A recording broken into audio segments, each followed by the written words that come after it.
PC George MLA സ്ഥാനം രാജിവെച്ച ശേഷം മാധ്യമങ്ങളോട് സംസാരിക്കും. രാഷ്ട്രീയക്കാരങ്ങളൊക്കെ ചെയ്യേണ്ടി വരുമ്പം എന്നെ വിശ്വസിക്കാൻ ആളില്ലാതായി ഇതെല്ലാം പറഞ്ഞ ഒരു കുറ്റബോധം കേട്ടോ, ആത്മാർത്ഥമാണ് കുറ്റബോധം. എന്താണെന്നറിയാമോ, അന്ന് UDF വേണ്ടി ഞാൻ മരിച്ചു നടക്കുന്ന കാലമാണ്. അത് UDF നേതാവായ ചെയർമാൻ ഉമ്മൻചാണ്ടിയും UDF നേതാവ് കുഞ്ഞാലിക്കുട്ടി സാഹിബും പറയുന്നത് എന്തോ അതൊക്കെ ശിരസാ വഹിച്ചുകൊണ്ട് പ്രവർത്തിച്ചവനാണ് ഞാൻ. ആ നിലയ്ക്ക് അവരുടെ എല്ലാം ആലോചന അടിസ്ഥാനത്തിൽ നടന്നിട്ടുള്ളതാണിത്. ഞാൻ എൻ്റെ ജോലി ചെയ്തു, മനസ്സിലായില്ലേ? അതിൽ ആത്മാർത്ഥം കാണിച്ചു. ഞങ്ങളെല്ലാം കൂടെ അന്നേ അതിന് ബാക്കി എൻ്റെ വിശദാംശങ്ങൾ വേറെ അറിയില്ല കേട്ടോ. മാണിയെ കൂട്ടണ്ടെന്ന് പറഞ്ഞു, മാണിയോട് അറിയിച്ചില്ല, KM മാണിക്ക് അറിയില്ല കേട്ടോ. അത് അന്നും മാണി സാർ അറിയേണ്ട കേട്ടോ എന്ന് എന്നോട് പറഞ്ഞു. അതുകൊണ്ട് ഞാൻ പറയാൻ പോയില്ല. എന്നാ കാരണം എനിക്കിപ്പോഴും അത് ഞാൻ ചോദിച്ചിട്ടുമില്ല. ഇതൊക്കെയാണ് അതിൻ്റെ സത്യങ്ങൾ. സോറി, അത് ചോദിച്ചത് നന്ദി കേട്ടോ. മാണി ഇന്നലെ പറയുന്നത് കേട്ടപ്പോൾ എനിക്ക് ചിരി വന്നി. മനസ്സാക്ഷി എത്ര മോശമാണ്. ഞാനത് ചോദിച്ചതിന് നന്ദി കേട്ടോ. ഒരു മനുഷ്യൻ സാധാരണ ചാകാൻ പോകുമ്പോഴെങ്കിലും സത്യം പറയുന്നത് കേട്ടിട്ടുണ്ട്. അതാണല്ലോ ആത്മഹത്യാക്കുറിപ്പ് നുണ പറയലെന്ന് കോടതി പോലും പറഞ്ഞത് അതാ. ഇത് മാണി നടുക്കടലോട്ട് മുങ്ങിക്കൊണ്ടിരിക്കുക, അപ്പോഴും നുണ വിളിച്ചു പറഞ്ഞുകൊണ്ടിരിക്കുക. KM മാണിയുടെ ധനകാര്യ മാനേജ്മെൻറ്റ് കെടുകാര്യസ്ഥത വളരെ വലുതല്ലേ? മനസ്സിലാക്കണം. KM മാണി ധനകാര്യമന്ത്രിയായിട്ട് 2011 ചാർജ് എടുക്കാൻ മൊത്തം കടം 83,486 കോടി രൂപ. മാണിയുടെ മുഴുപ്പ് കേൾക്കണേ.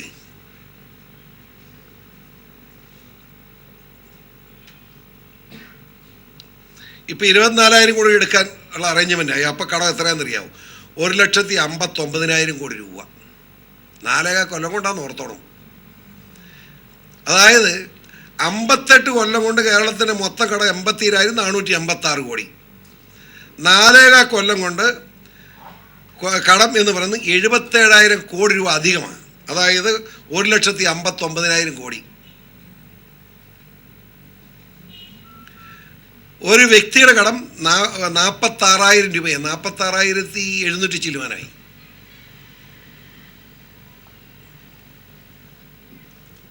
എന്നിട്ട് മാണി പറയുക ഞാൻ കേരളത്തെ രക്ഷിച്ചത്. കേരളത്തിലെ ജനങ്ങളെ 3,21,00,000 വരുന്ന ജനങ്ങളെ കടക്കളിയിലാക്കിയ കൊള്ളക്കാരനാണ് KM മാണി. മനസ്സിലായില്ലേ? കൊള്ളക്കാരൻ. നിങ്ങൾ മനസ്സിലാക്കണം. എന്താ, പാവപ്പെട്ട കർഷകനോട് എന്നിട്ടും പിടിച്ചു പറിക്കുക മാണി. 40 രൂപ ഒരേക്കർ ഭൂമിക്ക് ടാക്സ് ഉണ്ടായിരുന്നത് 205 ആക്കി.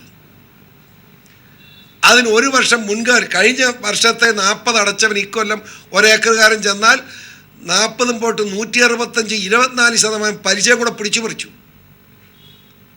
റബ്ബർ സബ്സിഡി സ്കീമിൽ പെടുത്തുക അടുത്ത വർഷത്തെ 205 രൂപ അടച്ചോളാൻ പറഞ്ഞു. അപ്പോൾ ഒരേക്കർ ഭൂമിയുള്ളവൻ റബ്ബറിൻ്റെ സബ്സിഡി കിട്ടുമെന്ന് വിചാരിച്ച് ദൈവം ശിക്ഷിക്കാതെ വിടുവോ? അതിൻ്റെ ശിക്ഷയായി കിട്ടുന്നത് 600 കോടി രൂപ ഒരേക്കറുള്ളവൻ ടാക്സ് അടയ്ക്കണം. മനുഷ്യനാണോ? കർഷകനാണോ ഇങ്ങനെ? കർഷകൻ്റെ നമ്പർ 1 ശത്രു മാണിയാണ്, സംശയം വേണ്ട. എന്നിട്ട് പറയുക എൻ്റെ ഗവൺമെൻറ് ഭയങ്കരമാണ്. ആകെ കർഷകന് 300 കോടി രൂപ വെച്ചിരിക്കുക. മനുഷ്യത്വമുണ്ടോ ഇങ്ങർക്ക്? ഒരു കാര്യം കൂടി വളരെ വ്യക്തമായിട്ട് കേരള കോൺഗ്രസ് സെക്കുലർ പ്രവർത്തകൻ എന്നതിൽ പറയാൻ ഞാൻ ആഗ്രഹിക്കുന്നു. ഈ കാലഹരണപ്പെട്ട നേതാക്കന്മാരെയൊക്കെ ഉപേക്ഷിച്ചുകൊണ്ട് നിങ്ങളൊന്ന് എഴുതിയെടുക്കുക, അത് കൊടുക്കണം. ഈ കാലഹരണപ്പെട്ട നേതാക്കന്മാരെയൊക്കെ ഉപേക്ഷിച്ചുകൊണ്ട് സത്യത്തിനും നീതിക്കും ധർമ്മത്തിനും യോജിച്ച വിധത്തിൽ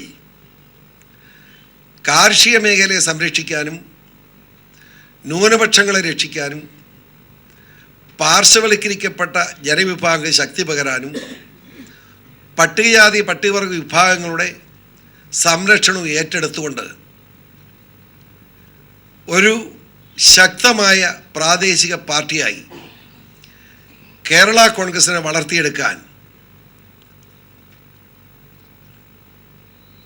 എല്ലാ കേരള കോൺഗ്രസ് പ്രവർത്തകരും ഒന്നിക്കണം എന്നാണ് എൻ്റെ അഭ്യർത്ഥന.